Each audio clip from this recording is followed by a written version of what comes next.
चंद्रयान-3 ने इतिहास रच दिया। चंद्रमा के दक्षिणी ध्रुव पर चंद्रयान की सॉफ्ट लैंडिंग ने सारी दुनिया को हैरान कर दिया।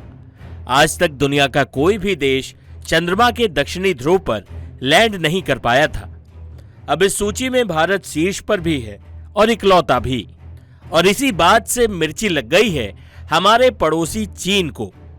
चीनी अखबार भारत की कामयाबी पचा नहीं पा रहा है। भारत के खिलाफ जहर उगलने और चंद्रयान का मजाक बनाने की कोशिश कर रहा है।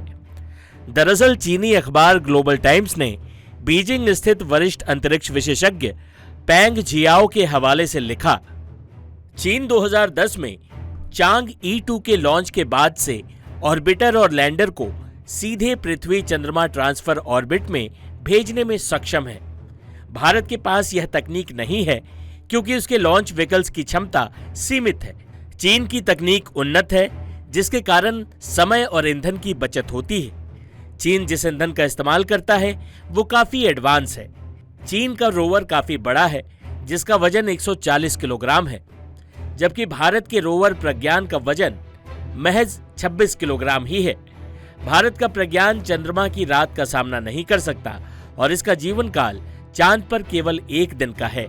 इसके उलट चीन के यूतू 2 रोवर के पास चंद्रमा की सतह पर सबसे लंबे समय तक काम करने का रिकॉर्ड है, क्योंकि यह परमाणु ऊर्जा से लैस है जिससे यह लंबे समय तक काम कर सकता है। चीन और भारत को अंतरिक्ष क्षेत्र में मिलकर काम करना चाहिए, लेकिन भारत के साथ सहयोग में भू राजनीतिक मुद्दे आड़े आते हैं। अब जरा चीन के दावे की भी पड़ताल कर लेते हैं। बता दें कि चीन का मून मिशन भारत के चंद्रयान-3 के मुकाबले दुगने से भी ज्यादा महंगा है।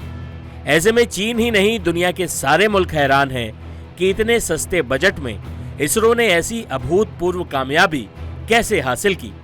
बता दें कि चीन के चांग E4 मून मिशन का बजट 1365 करोड़ रुपए था, जबकि भारतीय चंद्रयान-3 का बजट 615 करोड़ रुपए था।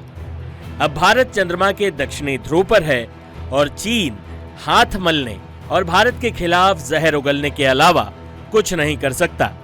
चीन की प्रतिक्रिया देखकर एक मुहावरा याद आता है, खिसियानी बिल्ली खंबा नोचे।